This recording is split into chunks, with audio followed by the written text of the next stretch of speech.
So joining us this morning is best-selling author, coach Lisa Goldenthal. Hello and welcome. I'm Lisa G, your host. You're at the top of your game, yet the game is changing faster than ever. Strategies that got you here aren't the ones that'll keep you here. The pressure is relentless, and the fear of obsolescence looms large. That's why I'm here. Welcome to the new podcast series, Disrupted: How to Be Gritty and Unlock Performance in Business, Mindset, Wellness, and Success.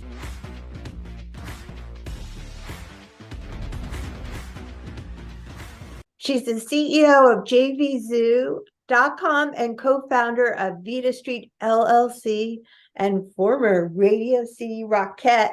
She's internationally recognized for her business achievements and gender equality advocacy in corporate America, and is regularly engaged as a motivational speaker to share her unique story and her thought leadership in forums such as Web3, Financial Expo, and the Financial Marketing Summit. Welcome to the podcast, Laura Casselman.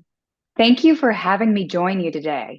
I'm so thrilled to have you. I love that you were a Rockette. That's super cool. Thank you. I thought so too, and I still do, even though it seems like a lifetime ago now. You still get to brag on it. It's pretty awesome. And let's just jump into the content. I want to talk about the power of no and why you need to know your no. So let's jump in with that topic. It's a great one. Thank you. I'm a big believer that if you are going to accomplish your goals in life, you're going to reach where you want to be in life, you have to learn to exercise the word no. I also think that for females, it's harder to use the word no than it is for males, for the sheer fact that, one, we've been conditioned to always be available. We're super women. We get it done. Whether we have children or not, we are multitaskers. We are just juggling so many balls all the time that we're always like, sure, I'll get it. I'll do it. I can handle it. Right. But if you want to reach your life's biggest goals, you have to know what helps you reach those goals and say no to everything that doesn't support those things. So I think it's super important we use the word no. We say, right now I can no longer fit anything else on my plate. Thank you for thinking of me, though. We can decline in a very polite and respectful way, but also stay in our lane of where we're going, and also not be ashamed of saying no. I love this topic. There's so many things to dive into, but I really feel that when you are a student of your calendar and you know what is going to progress your goals and what's going to be a time suck, that by saying no to something else, you're saying yes to yourself. And I love unpacking the way that you sandwich it with a compliment and then say no. Isn't that a really good way to hold boundaries as a woman? Absolutely. And it really works for anyone, not just women, but I do feel that women in particular have a hard time saying no. And it is considered a four-letter word a lot of times for women in business. It's like, oh, Laura said no. Well, she's not very easy to work with. Of course, I am easy to work with, but I have to do what's right for my companies and for my board of directors and my staff. Sometimes I have to say no. And I love the way you're polite and firm, because people respect you more when you have boundaries than when you don't. So by saying, thank you for the opportunity, I wish I could do it, but that is not going to work for me. Let me know how it goes. Something like that is just a simple way to sandwich it all, right? Absolutely. It's great to be thought of, right? And say thank you. But then you just have to say, my calendar will not afford me any more hours in the day. I wish it would. We all do, but it doesn't. Right. But that's so powerful. I love that. I hope you guys are taking notes. And I want to jump into our next topic. So why do we have to know our strengths and don't let them become weaknesses? I think knowing our strengths is super important. And I think it's something that starts when we're children.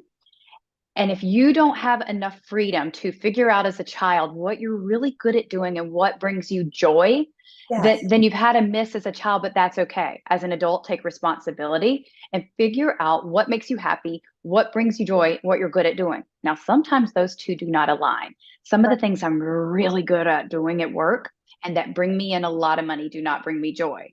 Mhm. But ultimately, having money to afford the things I want to do does bring me joy. So Yeah. that's a strength. And I will ride that strength all day long. But knowing your weaknesses, like not allowing your strengths to become your weakness, is also something we have to be very aware of. For me personally, I love to work. I do. And I can work all day long. I can work into the night hours. I put my daughter to sleep and I can go back to work, which means I forget to turn off. I forget to take time for myself. I Right. forget that I need to recharge and that I am burning the candle at both ends for so long that if I don't consciously tell myself it's time for a break, I will burn out. Yes, we've all been there. I mean, these are such great topics also too to unpack.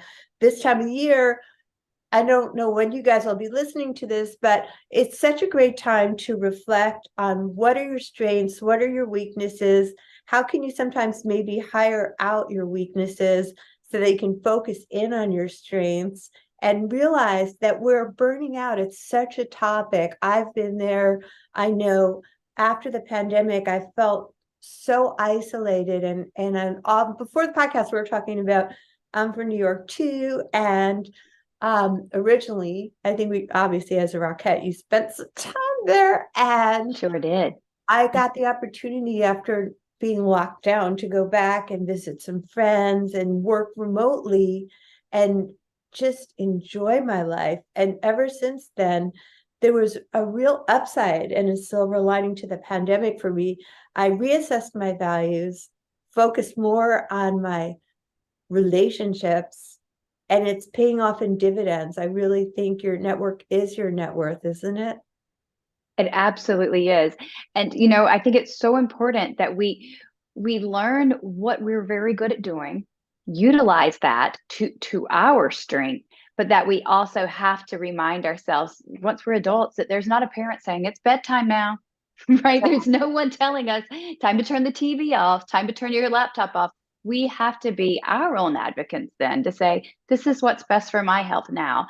And so that we don't let the things that we're best at doing now then become our weakness in life. I love that vantage point, and I'm speaking for myself. I know that will really help me because self-leadership is having boundaries with other people and with yourself. So when you know you Absolutely. shouldn't be staring at a screen instead of relaxing, have timers, have reminders, have people gently remind you, just so you know. Absolutely. For me, teaching self-leadership, I have to keep my word to myself to be an example of that, because I believe people are noticing. They watch when you lead yourself first and you prioritize having that elusive, doesn't exist, but work-life balance. I agree. At JV I pay my employees to work out. And sometimes it's I pay them cash. Sometimes it's they get to pick what they want to have each month.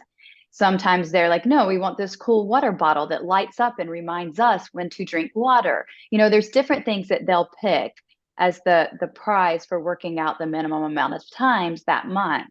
But I always work out, and then we have a fitness group and I drop the proof that I worked out each day, because if you're not leading by example, then how are you to tell other people what to do? I agree. And I'm so glad that you prioritize fitness as much as I do. It's always been something like when I have so many things going on right now in my life, it's so grounding for me to stay fit, stay active, and remind myself to breathe and meditate too. And with all that you have going on, with all your companies and your family, how important is it to have a plan and stick to the plan? So I am a big believer in the plan. Oh my gosh, I plan out everything. I start by planning out my year's goals.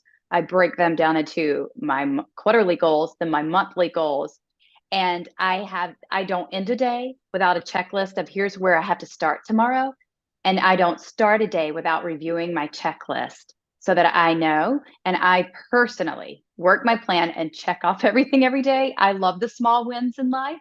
So I check off everything on my list and feel like for each check, I'm winning. I don't need, an award. I don't need people cheering for me, but I'm giving myself a little pat on the back every check on my list every single day. I love your example of leadership, because without an evening routine that includes planning for the next day, and without a morning routine with reminding yourself of what the plan is, then it's harder to stick to the plan if you get caught up. And I know I have ADD at times with all the things I'm trying to do. So I need to have a morning routine. I'm strict about that, an evening routine, and just planning, because obviously if you don't plan, if you fail to plan, you plan to fail. Isn't that correct? That's so correct. And I think too, life throws us so many curveballs, Right. things that we didn't plan for, and they're not all bad. They just weren't on the to-do list. They weren't in our list of plans. So if you aren't prepared for your own day to get Yeah. everything that you need to get accomplished done, there's no way that you will, especially when life is just happening, whether that's you hitting red lights on the way to work, the train's running behind, your kid is sick. There's so many things that just happen, and that's before your work day has even started, that you just have to be prepared. For me, I read through everything that's on my to-do list the night before, so I'm mentally prepared for the day right when I wake up. I already know what's happening, and everything else that just happens I squeeze it in. I know when I can fit it in. That's so good to know, that what is controllable, what isn't controllable, and have some flexibility. Although you're sticking to your plan, life happens when you're not paying attention. And I guess you got to also allow yourself grace that you have the plan, you're sticking to the plan, and an emergency happens. And then can you just put it into the next day plan if you have to? Absolutely. There are times that I do have to move things over. I try every day to complete my checklist, but there Yeah. are times that sometimes it's not even my own fault or life's fault. It's that I'm waiting on another company, a third party, to get back to me. Yeah. And even though they said it would be this day, it's not. So I send a follow-up little reminder, nudge email, and then it gets moved to my to-do list tomorrow. Not much you can do about it other than keep following the plan. Yeah. I love having a plan and allowing myself grace to understand that if I didn't do as well with something, I can do it better the next day, move it over, and just be a student of my calendar. I love having goals and setting goals, but also knowing that you did your best and you can move it to the next day. Because I think being hard on yourself isn't going to accomplish anything, is it? No, I don't think so either. I was just speaking with a mental mastery coach Yeah. who was saying that we review things by saying, what was great?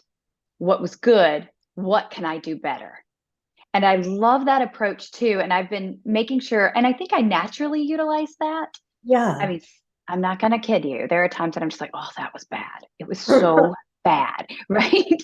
But I mean, just today, I didn't do everything perfectly, but I allow myself grace to enjoy the moments and have a sense of humor. And what was great is such a good way to look at things. It's so optimistic, what was good. And then I need to also be real and honest with myself at the same time, allowing the grace and being like, what can I do better? what can I do better as opposed to what was bad, right? It just is a different way of looking at things, and it's a nicer way of treating yourself. Yeah. Well, I love all of your tips, and you're so successful. And tell us more about everything you do, and where can people find you? Absolutely. So I'm running multiple companies. I'm consulting with other companies. My book, Trust Your Increments, where I talk about actually every single one of these things, because it's about how small, consistent steps can lead to success, is being released this March. It's already available for pre-order.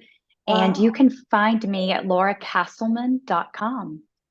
Well, you were a fantastic guest. I'm so thankful that you were a part of this podcast today. Thanks, Laura Casselman. Thank you for having me.